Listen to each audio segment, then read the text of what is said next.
menjelaskan tentang terapi gen.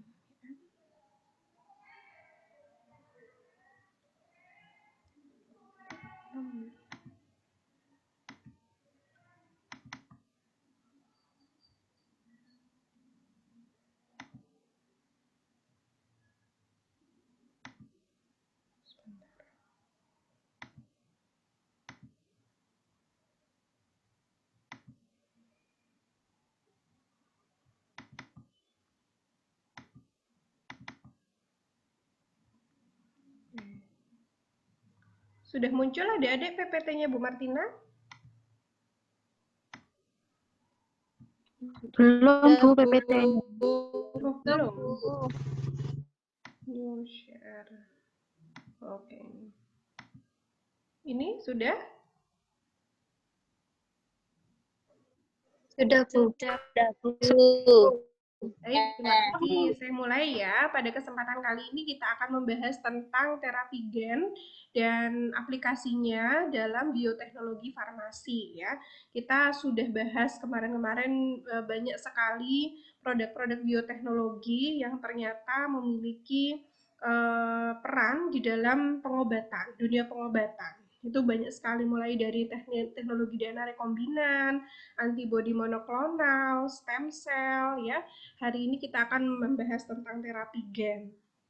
Nah, konsep dasarnya, kita belajar dulu konsep dasarnya.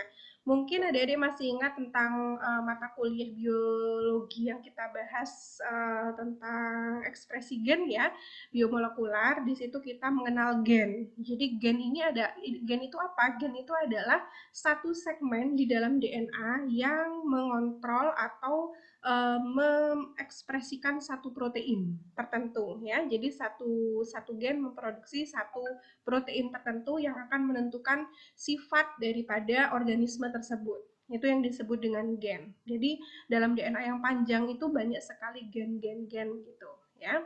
Nah, gen inilah yang akan memberikan sandi bahwasanya organisme itu harus membentuk suatu protein tertentu.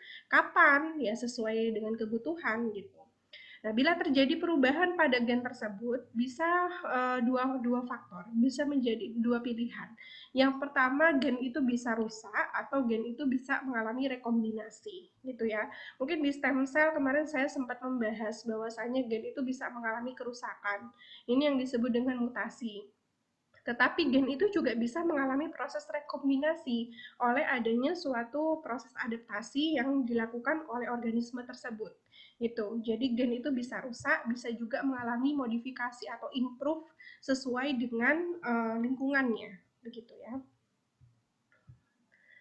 Nah, untuk proses sintesis protein, bagaimana gen itu bisa memproduksi suatu protein, ini sudah kita pelajari dulu melalui proses yang dinamakan dengan sintesis protein. Di mana sintesis protein ini ada dua proses, yaitu transkripsi dan translasi. Di mana transkripsi itu mengubah DNA menjadi mRNA, ya, gen yang kita akan produksi tadi itu di dalam DNA diubah dulu menjadi mRNA, itu melalui proses transkripsi, kemudian dia keluar dari nukleus menuju ke ribosom melakukan proses translasi untuk membentuk protein. Ini sudah kita bahas dulu ya. Dan ternyata gen itu yang saya sebut tadi bisa mengalami kerusakan, juga bisa mengalami rekombinasi. Kalau kerusakan ini disebut dengan proses mutasi, ya. Penyebabnya banyak sekali di alam di dunianya, mulai dari radiasi, adanya bahan-bahan kimia, ya, mungkin asap rokok atau kandungan-kandungan di dalam rokok, kandungan-kandungan di dalam mungkin kosmetik ataupun di dalam makanan itu bisa menjadi agen-agen mutasi yang menyebabkan gen itu bisa rusak, bisa mengalami perubahan gitu ya. Ada juga dari faktor infeksius, agen infeksius, misalnya dari virus, bakteri ya. Di sini ada dicontohkan misalnya HPV yang sangat kita tahu sekali dia bisa menyebabkan terjadinya penyakit kanker serviks begitu ya. Nah, apa yang terjadi, HPV ini masuk ke dalam sel kemudian mengubah materi genetik yang ada di dalam tubuh kita, terutama di sel squamous daerah serviks, yang kemudian si sel yang normal tadi berubah menjadi sel tumor ataupun sel kanker oleh adanya kerusakan pada gen-gennya yang bermutasi oleh adanya infeksi dari HPV.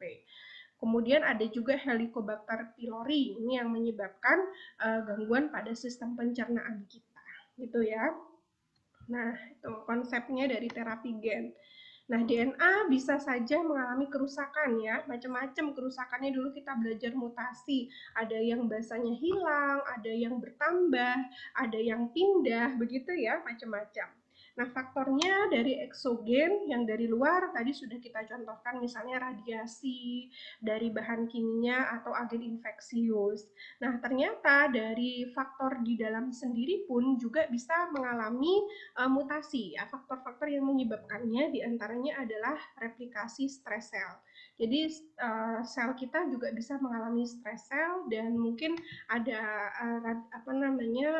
radikal bebas yang mengubah struktur daripada susunan protein atau molekul di dalam tubuh kita ataupun sel metabolisme sel yang berubah, itu juga bisa menyebabkan kerusakan pada gen di dalam tubuh kita yang kita sebut dengan DNA damage ya, atau kerusakan DNA.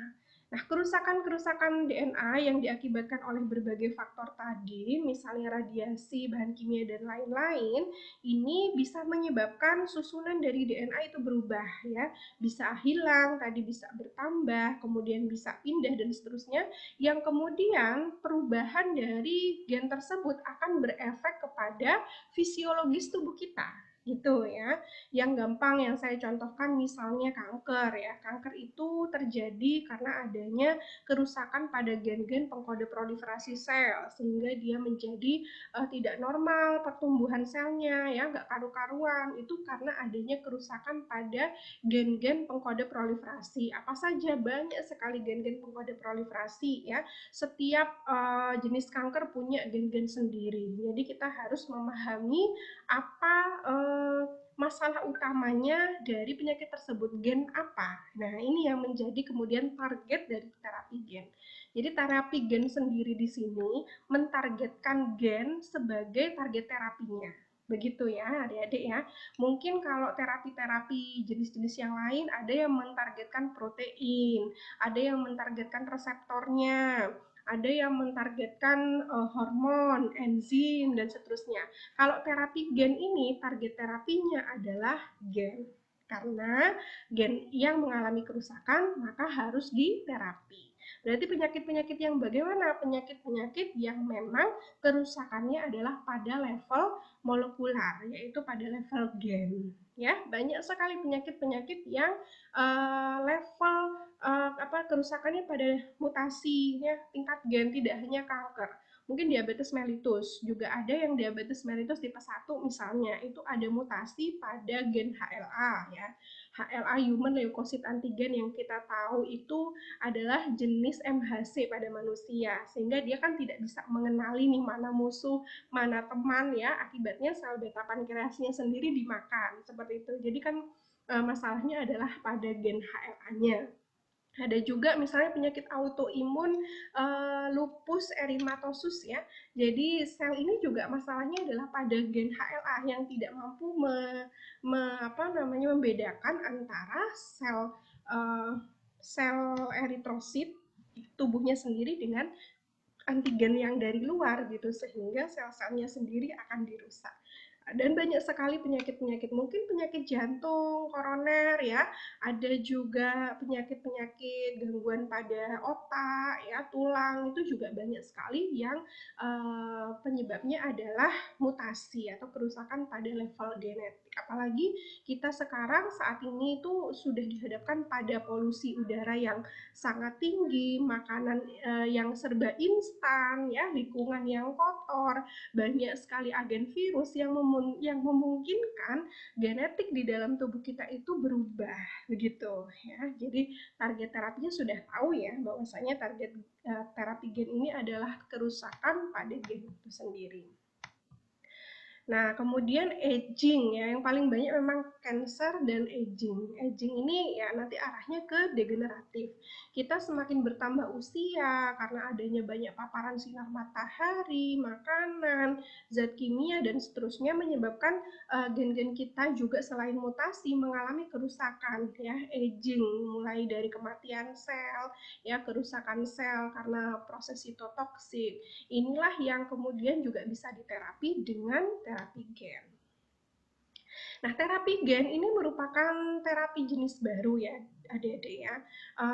Barunya itu ya mungkin tidak baru-baru ini, sebetulnya sudah lama, tapi dibandingkan dengan terapi bahan kimia atau herbal, terapi dari jenis bioteknologi, terapi gen ini cenderung baru gitu ya. Jadi selama ini obat-obatan bisa dibuat dari tumbuh-tumbuhan atau kita juga mengambil protein dari hewan atau juga dari bahan kimia. Nah, para ilmuwan sekarang sudah dapat menentukan nih gen-gen mana yang bisa menimbulkan penyakit. Nah, kadangkala kita memberikan terapi itu tidak tepat sasaran atau menimbulkan efek samping karena memang masalahnya bukan pada level protein misalnya atau bukan pada level reseptor, tapi pada level gen justru. Nah, maka dari itu karena sudah banyak sekali penelitian-penelitian yang menyatakan penyakit ini adalah gangguannya pada gen ini, maka dari itu terapi gen mulai dikembangkan. Dan sekarang sedang dipelajari pula bagaimana caranya memperbaiki gen-gen yang rusak tersebut. Misalnya ada suatu gen yang ternyata ada basa nitrogennya yang hilang satu. Berarti kan logikanya kalau kita mau mainan gitu ya, kita gantikan basa nitrogen yang hilang tadi. Misalnya ada adenin yang berpindah atau hilang, maka kita tambahkan adenin tersebut kembali supaya gen itu kembali normal dan protein yang dihasilkan juga normal. Atau kelebihan gen, berarti harus kita potong nih bagian yang kelebihan tadi sehingga urutannya sesuai dengan gen yang seharusnya. Jadi di situ. Jadi terapi gen ini nantinya akan memodifikasi gen-gen yang rusak. Bisa langsung di dalam tubuh, bisa juga kita lakukan itu di skala laboratorium yang kemudian diinjekkan kepada manusia kembali. Nah, definisi dari terapi gen ini merupakan teknik biologi modern dengan metode memperbaiki gen yang cacat atau rusak sebagai usaha pencegahan bisa, sebagai penyembuhan juga bisa, dan menanggulangi suatu penyakit yang memang masalahnya adalah pada kerusakan gen gitu ya. Nah, metode terapi gen ini berbeda dengan terapi konvensional ya. Kalau terapi konvensional itu yang menjadi fokus pengobatannya itu selain gen, yaitu tingkat protein mungkin atau tingkat reseptor, enzim, hormon dan seterusnya atau fisiologis tubuh. Tetapi kalau gen ini terapi fokusnya adalah pada level gen gitu ya. Metodenya sekarang. Nah, metode terapi gen ini bervariasi tergantung dari kebutuhan pasien. Bagaimana ya? Yang pertama, pada pasien yang memiliki misalnya kelainan berupa mutasi pada gennya, maka dari itu gen ini perlu dimodifikasi. Ya, di sini saya perlihatkan ada gambar begitu ya, gambar DNA yang warna biru ini yang mengalami kerusakan, kemudian ada bagian yang hilang, lalu kita tambahkan. Nah, ini hanya sekedar gambaran saja ya. Jadi itu bisa kita lakukan di dalam kehidupan nyata, yaitu kita bisa memodifikasi gen yang rusak. Lalu yang kedua, jika pasien ini tidak memiliki bagian gen tertentu, maka kita bisa memberikan perlengkapan dari gen itu. Ya, penambahan gen terkadang dilakukan agar menimbulkan efek tertentu. Jadi bedanya kalau yang nomor satu itu tadi ada dia punya gennya, tetapi ada bagian yang rusak. Kalau yang nomor dua mungkin dia ada tetapi tidak terekspresi begitu ya adik-adik ya. Kita dulu pernah belajar bahwasanya ekspresi gen itu butuh yang namanya faktor transkripsi yang dia menempel di promoter ya. Nah, dari situ kemudian ekspresinya bisa tinggi, bisa rendah, kan begitu ya adik-adik. Nah, untuk kasus yang nomor 2 ini barangkali seperti ini. Gen ini ada sebetulnya, tetapi dia tidak bisa terekspresi karena tidak adanya faktor transkripsi. Maka dari itu kita bisa menginduksi ekspresi daripada gen ini dengan penambahan faktor-faktor transkripsi supaya ekspresinya meningkat. Seperti itu ya. Jadi masalahnya di ekspresinya kalau yang nomor 2. Kalau yang nomor 1 memang rusak, kita perbaiki gitu ya. Kalau yang nomor 2 misalnya ekspresinya rendah seharusnya tinggi nih, maka kita genjot ya faktor transkripsinya supaya dia ekspresinya lebih tinggi lagi. Misalnya contohnya pada kasus kanker gitu ya, apoptosisnya dia mengalami silencing. Silencing itu tidak terekspresi. Padahal gennya ada nih, misalnya gen P53. Pada orang kanker, gen P53-nya ini tidak terekspresi adik-adik, silence atau diam gitu ya.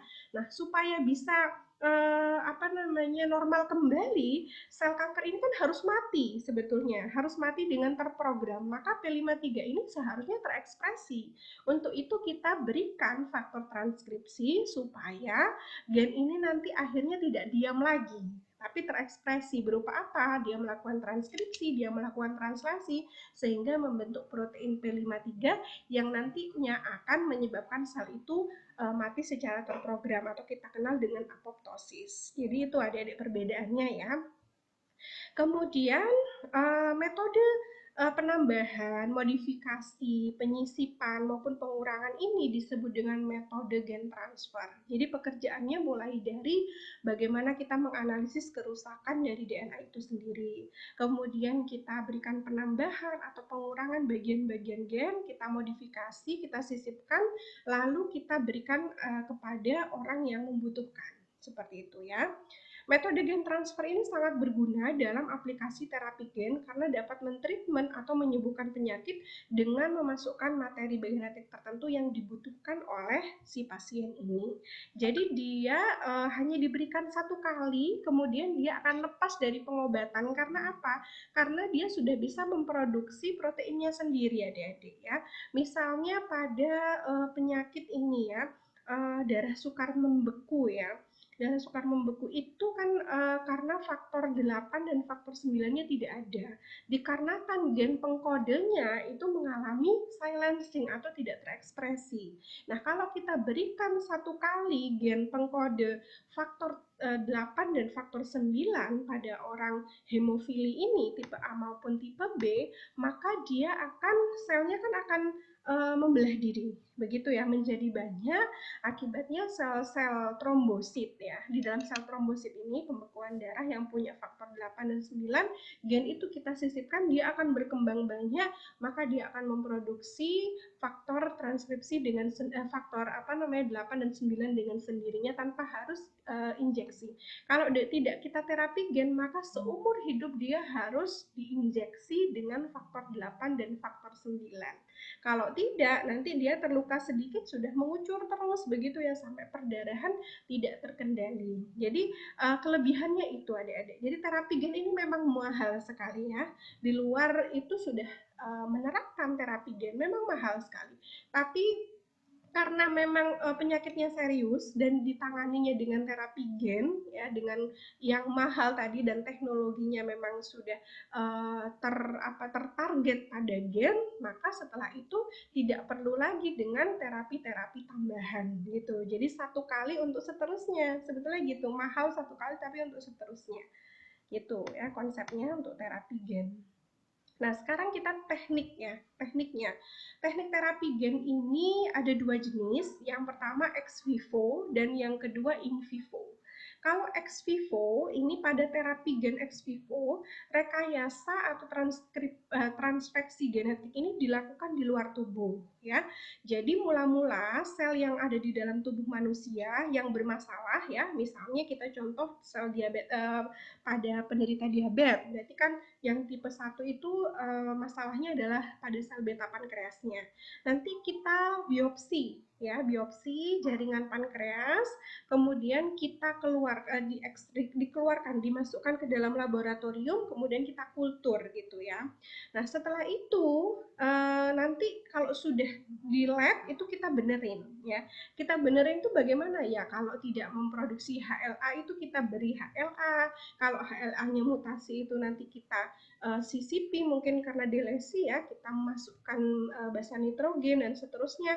Setelah benar baru dimasukkan. Itu konsep ex vivo. Kalau konsep in vivo, itu pada terapi in vivo, rekayasa genetik ini dilakukan di dalam tubuh, itu in vivo di dalam tubuh.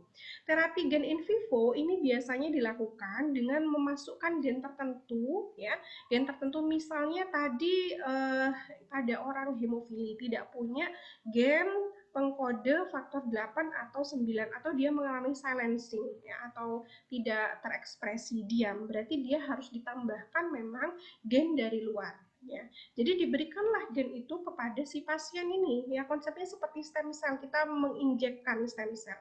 Tapi kalau stem cell dia bisa masuk sendiri, sel itu sendiri ke dalam tubuh tanpa harus dia masukkan apa vektor gitu ya atau pembawa. Tapi kalau gen ini membutuhkan vektor adik-adik ya. Vektornya bisa berupa virus, virus yang sudah dilemahkan tentunya ya untuk bisa mentransfer gen tadi ke dalam tubuhnya ya. Nanti kan virus secara alami akan masuk ke dalam sel begitu, kemudian akan menginjekkan gen yang dibawanya untuk bisa masuk ke dalam sel begitu ya. Jadi itu untuk konsep terapi in vivo dan ex vivo. Nah, pengobatannya tentu juga ada in vivo. Kalau in vivo itu nama lainnya transfer gen, karena kita mentransfer gen yang tidak dipunyai oleh pasien tersebut dari luar menggunakan vektor ke dalam pasien, tubuh pasien. Kalau ex vivo ini rata-rata disebut dengan imunoterapi karena kebanyakan aktivitasnya di imunoterapi ya, tapi selain sistem imun juga bisa kok menggunakan ex vivo kalau ada sel-sel yang gennya mengalami mutasi. Ini teknik terapi dengan modifikasi genetik ya. Jadi diambil dulu gen yang rusak tadi, dikeluarkan, dimodifikasi di laboratorium, kemudian dikembalikan ya. Seperti itu. Nah, ini in vivo gen terapi gambarannya. Nanti di bawah ada contoh ya. Selain menggunakan virus untuk vektornya, pembawanya, kita juga bisa menggunakan liposom ya. Liposom itu sejenis lipid ya. Dia bentuknya sangat kecil, kemudian ukurannya sangat kecil ya, nanoscale ya, nanomolekul ya. Minggu depan kita belajar nanopartikel. Kemudian juga kita bisa menggunakan plasmid DNA ya, punyanya bakteri yang bulat itu, yang kita kemarin sempat belajar di DNA rekombinan ya. Kita bisa pakai itu, kemudian kita bisa injekkan secara lokal bisa ya, secara lokal ke area-area yang memang ditargetkan. Nah, misalnya sel beta pankreas begitu ya, atau di tempat-tempat lain. Nah, virus-virus yang bisa digunakan untuk terapi in vivo gene terapi ini ada retrovirus ya, seperti HIV. Kalau retrovirus kan bentuknya sangat unik gitu ya, ada kepala kemudian ada kakinya, itu retrovirus, tapi tentu sudah dilemahkan ya, DNA-nya sudah dirusak sebelumnya. Kemudian adenovirus itu bisa misalnya virus influenza ya, termasuk coronavirus juga bisa dimasukkan gitu ya, tapi ya cukup ngeri juga kalau misalnya menggunakan SARS-CoV-2 ya, karena belum tahu nih bagaimana virus ini. Kemudian ada adeno associated virus, ini golongan virus kecil yang mempunyai single strain DNA dan dapat memasukkan material genetik di tempat spesifik ya, biasanya daerah kromosom 19. Kemudian herpes simplex itu juga bisa digunakan untuk vektor. Nah, ini beberapa vektor yang banyak digunakan, adenovirus dan retrovirus. Ini rata-rata yang banyak sekali ya digunakan sebagai vektor. Ini gambarannya untuk terapi gen in ex vivo. Jadi ini misalnya pasien ya, pasien nanti selnya diisolasi, kemudian selnya dikultur gitu ya, lalu nanti dianalisis genetiknya, bagaimana dia ada kerusakan apa begitu ya, kemudian dimodifikasi nih di sini gitu. Ini misalnya defektif sel atau sel yang mengalami gen yang mengalami kerusakan ya. Kemudian ini adalah DNA atau gen yang sudah diperbaiki begitu ya. Kemudian nanti dimasukkan ke dalam kultur yang sama, nanti si gen ini akan mengalami proses rekombinasi begitu ya. Ini seperti proses perkawinan itu loh, ada fertilisasi. Jadi ada penyatuan penentuan genetik dari defektif gen sama gen yang rekombinan. Seperti halnya pada saat kita belajar teknik hibridoma ya di antibodi monoklonal itu ya. Nah, kemudian nanti di bagian yang rusak akan tergantikan oleh bagian yang sudah diperbaiki dari rekombinan yang ada. Ini biasanya kita dapat dari mana? Bisa dapat dari sel yang sehat ya, dari gen orang yang sehat itu bisa kita masukkan ke dalam retrovirus dulu. Nanti retrovirus ini yang akan menginfeksi sel di mana sel ini selnya itu sudah gennya rusak. Jadi nanti dia akan menyisip dengan sendirinya pada bagian yang diinginkan. Begitu. Nah, nanti sel-sel yang sudah benar ini akan tumbuh dengan subur, sedangkan sel-sel yang gen-gen yang rusak ya, ini selnya dengan sendirinya akan mati dengan menggunakan medium selektif ya. Setelah itu nanti sel-sel ini siap untuk diberikan ya, diinjekkan kepada pasien yang sehat. Nah, penelitian pertama tentang terapi gen itu terjadi pada pasien balita penderita SCID atau Severe Combined Immunodeficiency ya. Jadi SCID ini salah satu jenis imunodefisiensi di mana penyakit ini disebabkan karena sel darah putih itu tidak mengandung ADA atau adenosin diaminase gitu ya, sehingga proses respon imunnya terutama limfosit ya itu terganggu adik-adik karena tidak adanya enzim adenosin diaminase.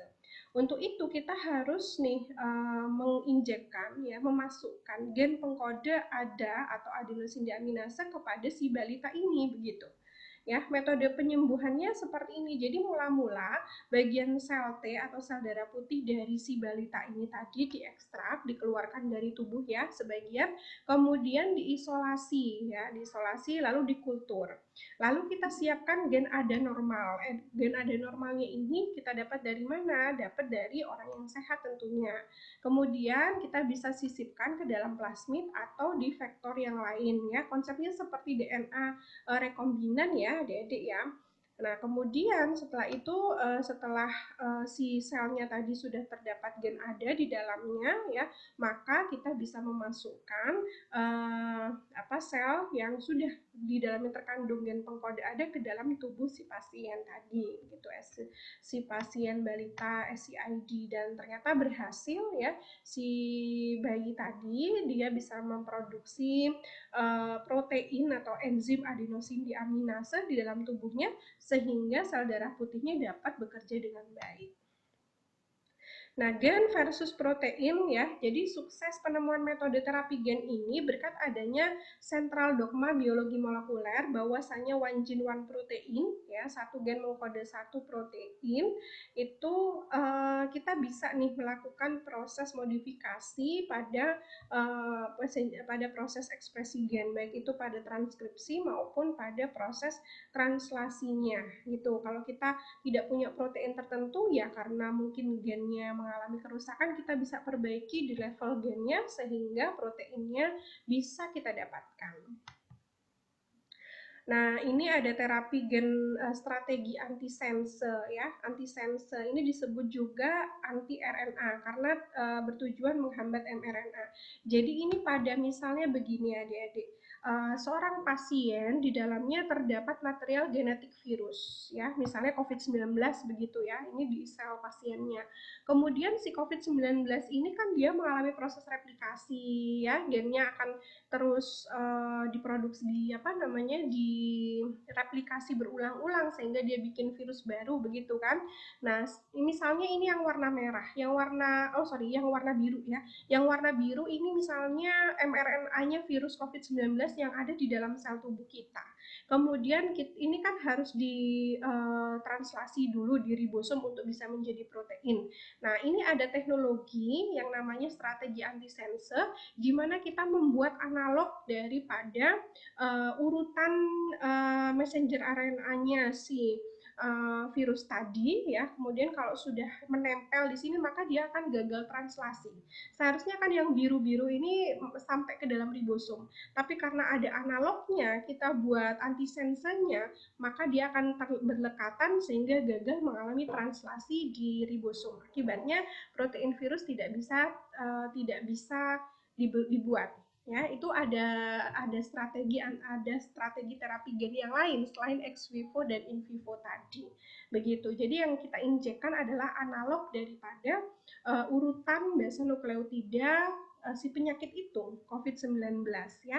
Ini teknologi namanya Mirna, mikro RNA. Namanya tulisannya adalah miRNA. Ya, ini adalah strategi antisense. Ini sama strategi antisense.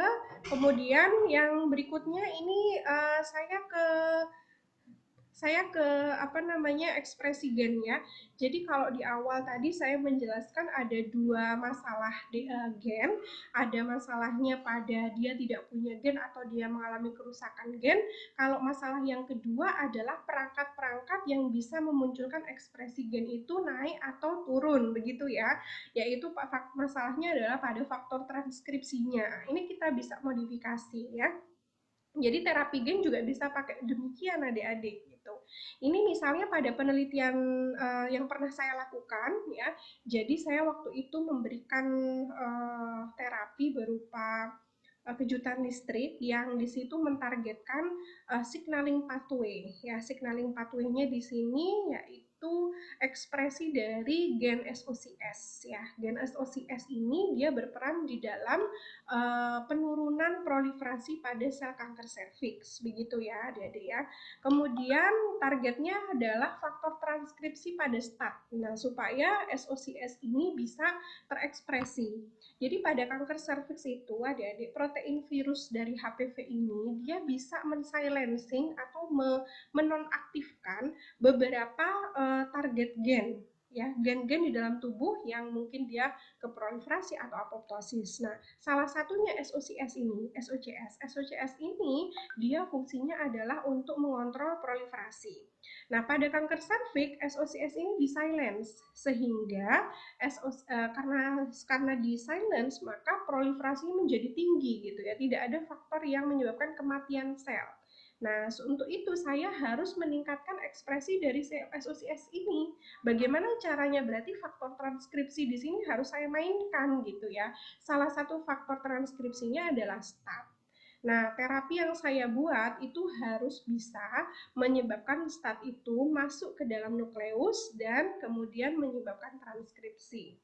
Nah, ternyata setelah dilakukan penelitian dan dilakukan ekspresi gen menggunakan PCR, ya terekspresilah dengan terapi yang saya buat SOCS yang awalnya tidak terekspresi itu kemudian bisa terekspresi dan tinggi sekali di kanker serviks. Nah, ini bisa menjadi salah satu kandidat sebagai anti kanker pada kanker serviks gitu ya. Jadi adik-adik terapi gen bisa tadi secara ex vivo, secara in vivo ya, itu kalau kita memodifikasi gennya atau kita mau memasukkan gen yang si orang ini tidak punya, tersilence kemudian tidak terekspresi, mau memunculkan ekspresinya lagi, itu bisa ex vivo, in vivo, atau juga dengan terapi antisense tadi membuat analognya dari protein atau gen yang asing di dalam tubuh, misalnya gennya virus ya ada dalam tubuh kita mau kita enyahkan gitu ya, mau kita rusak, itu bisa dengan teknologi antisense.